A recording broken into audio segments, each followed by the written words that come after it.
Good morning everyone, welcome to the online class of TDA. बच्चों, आज हम आपको फिर से कुछ नए करंट अफेयर्स के क्वेश्चंस बताएंगे जो आपके एग्जाम पॉइंट ऑफ व्यू से बहुत इंपॉर्टेंट है, तो इसे ध्यान रखिएगा।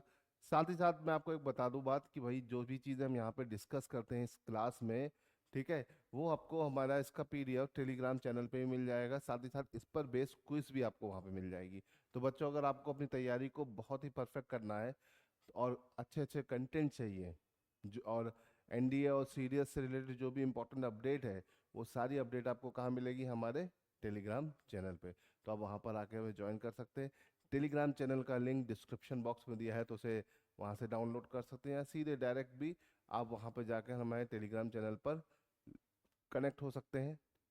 टारगेट डिफेंस एकेडमी सर्च करिएगा, आपको आराम से हमारा ही चैनल मिलेगा। चलो बेटा, आज की शुरू करते हैं टॉप करंट अफेयर्स के बारे में, है ना। तो आज का करंट अफेयर शुरू करने से पहले मैं आपको एक चीज़ बता दूं कि भाई हमारे 15 तारीख के बैचेस जो थे वो पूरे फुल हो चुके हैं। अब 22 की स्टार्टिंग हो गई है। 22 के लिए जो भी बच्चा अपने आप को रजिस्टर करना चाहता है तो वो नीचे दिए हुए नंबर पे कांटेक्ट कर सकता है, ठीक है। और रेगुलर क्लासेस शुरू हो रहे हैं, तो याद रखिएगा हर वीक में हमारे क्लासेस शुरू होने, फिर उसके बाद सीटें फुल होने के बाद आपको जगह नहीं मिलेगी। तो जल्द जल्द से जल्द अपने आप को रजिस्टर करिए। ऑफलाइन बैचेस की स्टार्टिंग हो गई है ना। चलो, हाँ भाई, आज का पहला क्वेश्चन क्या है? आज का पहला क्वेश्चन है, joint military exercise Dustlik take place. तो बेटा एक ज्वाइंट मिलिट्री एक्सरसाइज है जिसका नाम है डस्टलिंग, है ना। क्या नाम है इसका? डस्टलिंग, ठीक। अब ये डस्टलिंग जो एक्सरसाइज है वो भाई किसके बीच होती है, ये पूछा जा सकता है। तो ये इंडिया और उज्बेकिस्तान के बीच होती है, याद रखिएगा। ये इसका 6th एडिशन है। कौन सा एडिशन है बेटा? 6th एडिशन है, इसे ध्यान रखिएगा। और ये कहाँ पर हुआ बेटा? पुणे में हुआ। तो इसका आंसर क्या हो जाएगा बेटा? पुणे, ठीक है। इसमें याद रखिएगा इंडिया और उज्बेकिस्तान के बीच में ही होती है, और ये इसका 6th एडिशन है। जाट रेजिमेंट ने इसमें पार्टिसिपेट किया है, ठीक है, इसे ध्यान रखिएगा। चलो, तो ये तो बात होगी क्वेश्चन नंबर 1। क्वेश्चन नंबर 2 पे आते हैं। Recently new hatched act of olive ridley turtle. Olive ridley turtle बेटा हमेशा न्यूज में रहते हैं, इसे ध्यान रखिएगा, ठीक है। क्यों न्यूज में रहते हैं? क्योंकि सबसे ज्यादा तादाद में पाए जाने वाले ये बहुत कॉमन टर्टिल होते हैं। आप इसे यहाँ पर देख सकते हो, ठीक है। नॉर्मली ये माना जाता था कि ये ऑलिव रेडली टर्टिल हमारे इंडिया के सिर्फ ईस्टर्न घाट में ही आके अपने अंडे देते हैं, है ना। लेकिन अभी हमें पता चला कि भाई ये आपका वेस्ट कोस्ट पर अंडे दे के आए हैं, है ना, मालाबार कोस्ट के पास रत्नागिरी, ठीक है। जिसकी वजह से अब ये चीज़ क्लियर हो गई कि ये दोनों कोस्टों पे पाए जाते हैं। पहले माना जाता था इनकी तादाद हमेशा ज़्यादा कहाँ होती थी? ईस्ट कोस्ट पर, लेकिन अभी वेस्ट कोस्ट पर भी जाने लगे। जब से इन पर ईस्ट कोस्ट पर हमला हुआ है उसके बाद से ये वेस्ट कोस्ट की तरफ मूव कर गए। देखो, अगर हम बेटा ऑलिव वेरी टर्टल की बात करते हैं तो ये अपने मास नेस्टिंग के लिए बहुत मशहूर है। किसके लिए? मास्ट नेस्टिंग,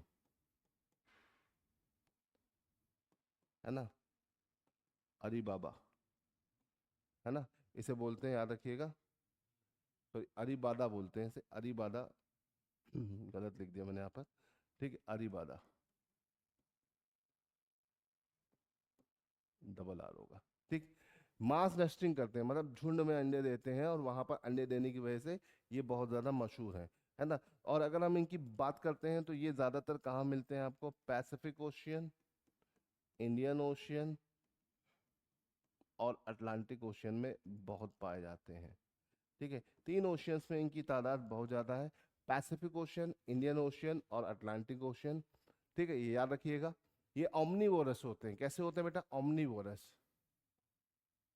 ओमनीवोरस। ओमनीवोरस समझते हैं? ओमनीवोरस मतलब ये प्लांट पर भी डिपेंडेंसी दिखाते हैं और एनिमल्स पर भी।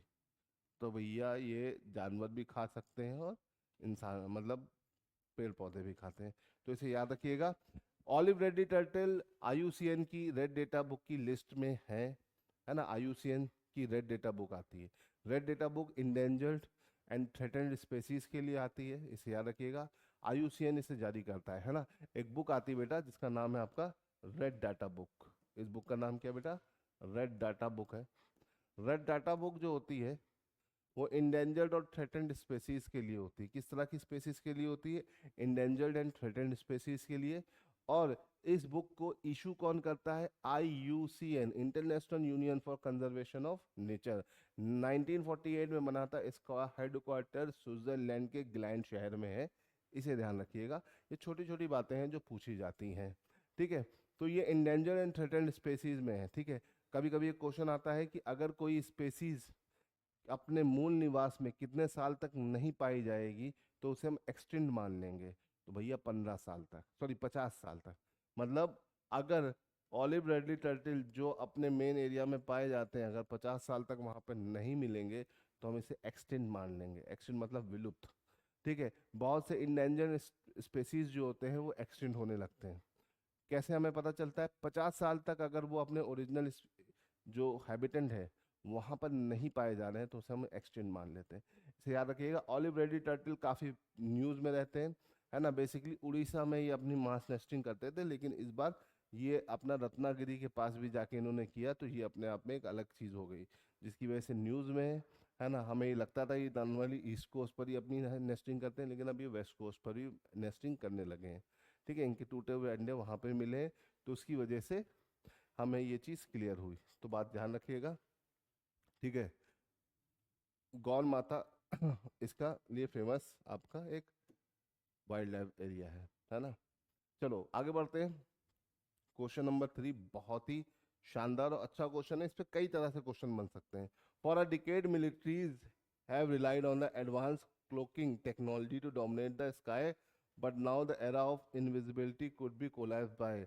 भैया पहले क्या होता था? हम स्टील कैटेगरी के एयरक्राफ्ट बनाते थे जो रडार सिस्टम में दिखते ही नहीं थे, है ना, एकदम से सामने आते थे, है ना। बहुत सारी मूवीज आपने देखी होगी, ऐसे एयरक्राफ्ट होते थे जो रडार सिस्टम में अपने आप को नहीं दिखाते थे, है ना। लेकिन अब वो पूरा पूरा सब कुछ खत्म। अब क्वांटम टेक्नोलॉजी ने आकर उन सब को क्या कर दिया है? खत्म कर दिया है, ठीक है। क्वांटम टेक्नोलॉजी जो क्वांटम कंप्यूटिंग पर बेस्ड होती है और ये क्वांटम मैकेनिक्स से आधार पर चलती है, उसने इन सारी चीज़ों में एक रेवोल्यूशन लेके आ गया है। अब आप इस तरह के एयरक्राफ्ट बना ही नहीं सकते हैं। अगर क्वांटम टेक्नोलॉजी आपके पास है तो इस तरह का कोई भी एयरक्राफ्ट होगा आप उसे फिगर आउट कर लेंगे, है ना। छुप के आपके उसमें आकर एरिया में आकर ये कुछ भी नुकसान आपको नहीं पहुंचा पाएगा। तो भैया ये स्टील टेक्नोलॉजी का एक एरा जो था वो अब एंडिंग की तरफ जा रहा है बिकॉज ऑफ दिस टेक्नोलॉजी। कौन सी टेक्नोलॉजी बेटा? Quantum technology. थोड़ा अच्छे से पढ़िएगा इसके बारे में, बहुत ही अच्छा टॉपिक है।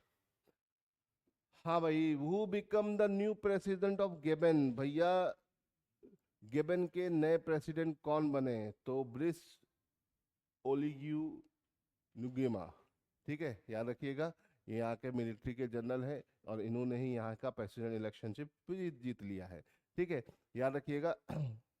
गेबन की अगर हम बात करें तो अफ्रीका के वेस्ट कोस्ट पर पाए जाने वाला एक ये देश है जिसका जो कैपिटल है वो है लिब्रेविली,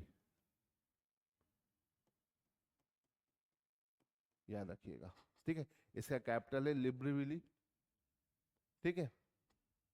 और गैबन की अगर हम बात करें तो ये कोस्टल पर पाए जाने वाला एक कंट्री है, ठीक है। और देख सकते हैं ये इनके नए प्रेसिडेंट है। फोटो देख के आपको कितने सुंदर दिख रहे हैं आप इनको समझ सकते हैं, है ना। और गुस्से में भी बहुत है। चलिए आगे बढ़ते हैं नेक्स्ट क्वेश्चन की तरफ। Question number 5, NASA. नासा का फुल फॉर्म तो आप लोग को पता ही है। पता है तो तुरंत कमेंट में मुझे लिख के बताओ, ठीक है। नासा परसेवरेंस रोवर है found the evidence of dash on Mars. तो नासा का जो ये रोवर मार्स पे टहल रहा था उसने किसके एविडेंस पाए मार्स पर?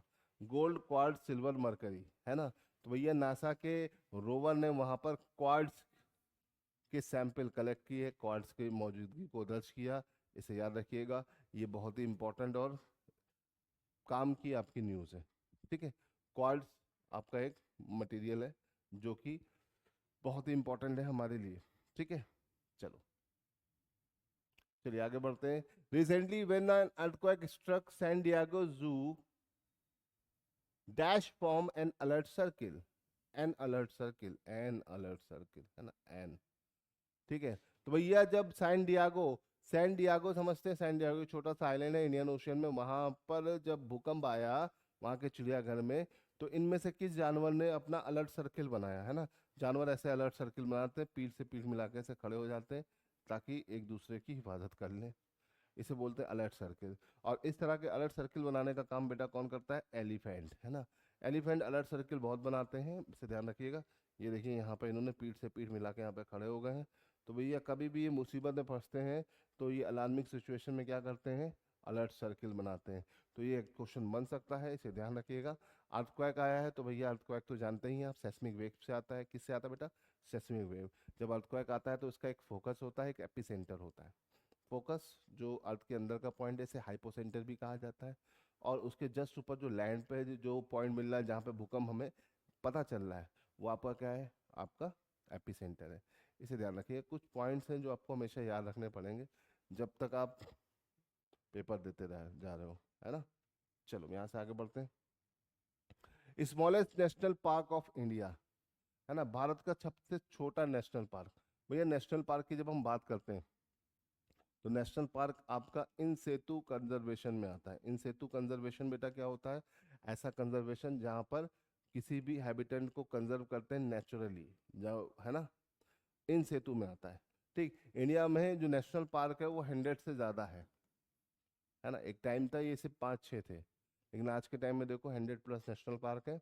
और इसमें अगर हम बात करें तो maximum number of national park किस स्टेट में पाए जाते हैं बेटा? मैक्सिमम नंबर, ठीक है, एमपी में। एमपी के बाद कोई आता है तो अंडमान निकोबार आता है, इसे याद रखिएगा। इंडिया में सबसे ज़्यादा नेशनल पार्क बेटा कहाँ पाए जाते हैं? एमपी में। After MP we get Andaman Nicobar. अब अगर हम यहाँ पे बात करें इंडिया का सबसे छोटा नेशनल पार्क, तो भैया कौन सा है? साउथ बाटन, ठीक है। या देखिए जिम कॉर्बेट जो है ये इंडिया का सबसे ओल्डेस्ट नेशनल पार्क है। कौन सा नेशनल पार्क है? ओल्डेस्ट। 1936 में बना था, इसे ध्यान रखिएगा। कब बना था बेटा? 1936। अगर हम इसकी बात करते हैं तो इनिशियली इसका नाम था क्या? Hailey national park. क्या नाम था इसका? नाम हैली नेशनल पार्क। बाद में इसको रीनेम करके क्या कर दिया गया? Jim Corbett. जिम कॉर्बेट की बेटा अगर हम बात करते हैं तो ये इंडिया का सबसे पुराना नेशनल पार्क है, ठीक है, क्लियर है। और अगर हम बात करें सबसे छोटा national park, that is south बाटन। साउथ बाटन बेटा कहाँ पड़ता है? ये पड़ता है आपका अंडमान और निकोबार में। कहाँ पड़ता है बेटा? अंडमान और निकोबार में, इसे याद रखिएगा। अंडमान निकोबार में 9 नेशनल पार्क हैं। अब छोटा सा अंडमान निकोबार, वहाँ नए 9 नेशनल पार्क है तो सब छोटे छोटे होंगे। तो सबसे छोटा कहाँ पर है? अंडमान निकोबार में। क्या नाम है? साउथ बाटन। बाटन की अगर हम बात करें तो 3 तरह के बाटन यहाँ पाए जाते हैं, नॉर्थ, मिडिल एंड साउथ। तो इसे ध्यान रखिएगा। जितना आप ध्यान रखोगे बेटा उतना फायदे में रहोगे। देखो ये साउथ बाटन आपको दिख रहा है। अंडमान निकोबार बेसिकली अपने खूबसूरती के लिए, अपने नेचुरल लुक के लिए बहुत फेमस है ना? लोग यहाँ पर घूमने जाते हैं, है ना? टूरिस्ट एक्टिविटीज़ का बहुत इंपॉर्टेंट अट्रैक्टिव एरिया है, इसे ध्यान रखिएगा। कौन सा एरिया? अंडमान निकोबार। क्लियर है बेटा? चलो अब यहाँ से आगे बढ़ते हैं। हाँ भाई, दूरंत कप, कमेंट में बताओ अगर आंसर पता है तो। Durand Cup is related to which sport? भाई दूरंत कप का संबंध किस खेल से है? क्रिकेट, फुटबॉल, हॉकी की टेनिस? भैया ये जो टूर्नामेंट है बहुत ही पुराना टूर्नामेंट है। दूरंत कप की बेटा अगर हम बात करते हैं तो दूरंत कप आपका 1888 में शुरू हुआ था, है ना? और ये एशिया का सबसे पुराना, एशिया और इंडिया का सबसे पुराना, ठीक है, फुटबॉल टूर्नामेंट है। किस तरह का टूर्नामेंट है बेटा? फुटबॉल टूर्नामेंट है, इसे ध्यान रखिएगा, भूलिएगा नहीं। मार्टिमेर डूरन के नाम पर इसको शुरू किया गया था, इसे याद रखिएगा, क्लियर है। और इसको अब तक सबसे ज्यादा जीतने वाला, मतलब फुटबॉल इस कप को जीतने वाला सबसे ज्यादा मोहन बागान है, इसे याद रखिए। मोहन बागान ने इसे अब तक सबसे ज्यादा बार जीता है।